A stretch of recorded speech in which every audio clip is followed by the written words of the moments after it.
जय श्री राम सभी को।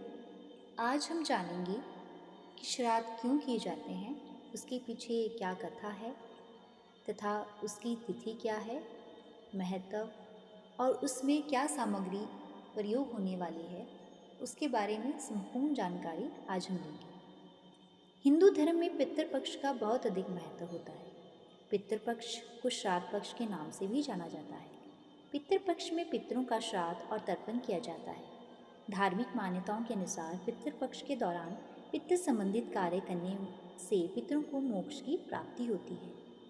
इस पक्ष में विधि विधान से पितृ संबंधित कार्य करने से पितरों का आशीर्वाद प्राप्त होता है। पितृपक्ष की शुरुआत भाद्र मास में शुक्ल पक्ष की पूर्णिमा तिथि से होती है। आश्विन मास के कृष्ण पक्ष अमावस्या तिथि तक पितृपक्ष रहता है। तो चलिए अब जानते हैं श्राद्ध की कथा। पुराणों के अनुसार जोगी तथा भोगी दो भाई थे। जोगी धनी था और भोगी निर्धन। दोनों में अत्यंत प्रेम था। जोगी की पत्नी को धन का घमंड था, लेकिन भोगी की पत्नी सरल हृदय की थी। पितृपक्ष के आने पर जोगी की पत्नी ने उससे पितरों का श्राद्ध करने के लिए कहा, तो जोगी ने इसे बेकार का काम समझकर टालने लगा। लेकिन उसकी पत्नी जानती थी कि यदि वह ऐसा नहीं किया तो लोग बातें बनाएंगे। साथ ही उसे अपने मायके वालों को दावत पर बुलाने और अपनी अमीरी दिखाने का यह सही अवसर लगा। अंत में वे बोली, आप मेरी परेशानी की वजह से ऐसा कह रहे हैं तो मैं सहायता के लिए भोगी की पत्नी को बुला लूँगी। दोनों मिलकर सारा काम कर लेंगी। फिर उसने जोगी को अपने मायके न्योता देने के लिए भेज दिया। दूसरे दिन उसके बुलाने पर सुबह सवेरे ही भोगे की पत्नी आकर काम में लग गई।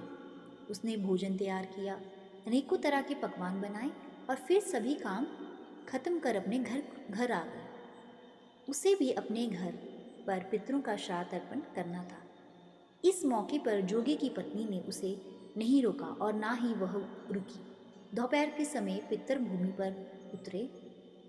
जोगी भोगे के पितर पहले जोगे के यहाँ गए तो उन्होंने देखा कि उसके ससुराल वाले पहले से ही भोजन पर जुटे हुए हैं। आखिर में वो भोगे के घर गए, जहाँ पितरों के नाम पर अगियारी दे दी गई थी। पितरों ने अगियारी की राख चाटी और भूखे ही नदी के तट पर पहुँच गए। थोड़ी देर में सभी पितर एकत्रित हुए और अपने अपने यहाँ के श्राद्धों की तारीफें करने लगे। जोगे भोगे के पितरों ने अपनी आबीती कही।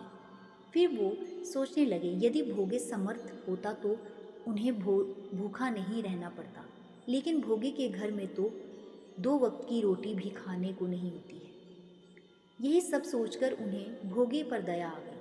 अचानक वो खुशी में चिल्लाने लगे कि भोगे के घर धन हो जाए। भोगे भी धनवान हो गया। शाम हो गई थी और भोगे के बच्चे भी भूखे थे। उन्होंने अपनी माँ से कहा, भूख लगी है। तब उन्हें टालने के लिए भोगे की पत्नी ने कहा, जाओ, आंगन में हौदी औंधी रखी है, जाओ उसे खोल लो और जो भी मिले बांट कर खा लेना।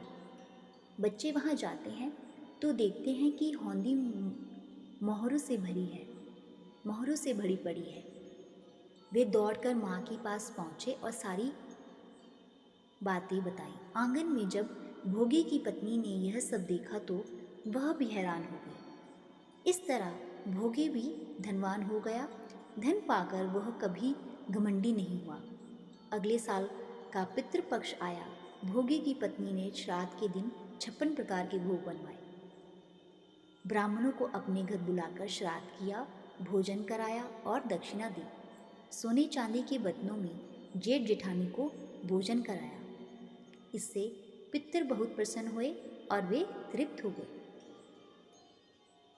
तो चलिए अब जानते हैं पितृपक्ष कब से आरंभ होने जा रहा है। इस साल पितृपक्ष 29 सितंबर 2023 से पितृपक्ष आरंभ हो जाएगा और 14 अक्टूबर 2023 को पितृपक्ष का समापन हो जाएगा। अब जानते हैं पितृपक्ष का महत्व। पितृपक्ष में पितृ संबंधित कार्य करने से व्यक्ति का जीवन खुशियों से भर जाता है।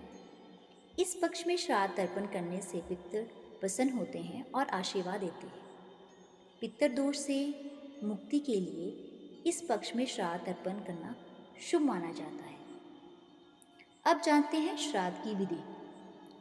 किसी सुयोग्य विद्वान ब्राह्मण के जरिए ही श्राद्ध कर्म पिंडदान तर्पण करवाना चाहिए। श्राद्ध कर्म में पूरी श्रद्धा से ब्राह्मणों को दान दिया जाता है। साथ ही यदि किसी गरीब ज़रूरतमंद की सहायता भी आप कर सकें तो वो भी पुण्य, उससे भी पुण्य मिलता है। इसके साथ साथ गाय, कुत्ते, कौवे आदि पशु पक्षियों के लिए भी भोजन का एक अंश जरूर डालना चाहिए।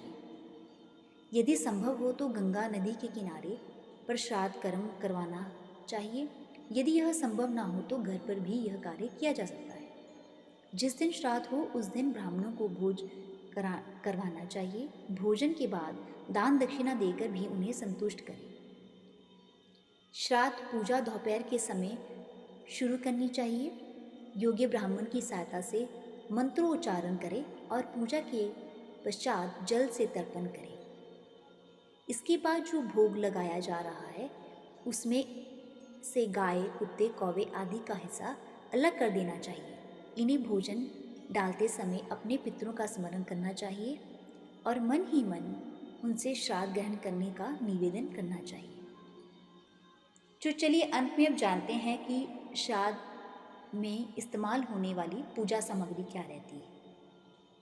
सबसे पहले आपको रोली, सिंदूर, छोटी सुपारी, रक्षासूत्र, चावल, जनेऊ, कपूर, हल्दी, देसी घी, माचिस, शहद, काला तिल, तुलसी पत्ता, पान का पत्ता, जौं, हवन सामग्री, गुड़, मिट्टी का दिया, रुई बत्ती, अगरबत्ती, दही, जौ का आटा, गंगा जल, खजूर, केला, सफ़ेद फल, उड़द, गाय का दूध, घी, खीर, स्वाक के चावल, मूंग तथा गन्ना इस्तेमाल किया जाता है।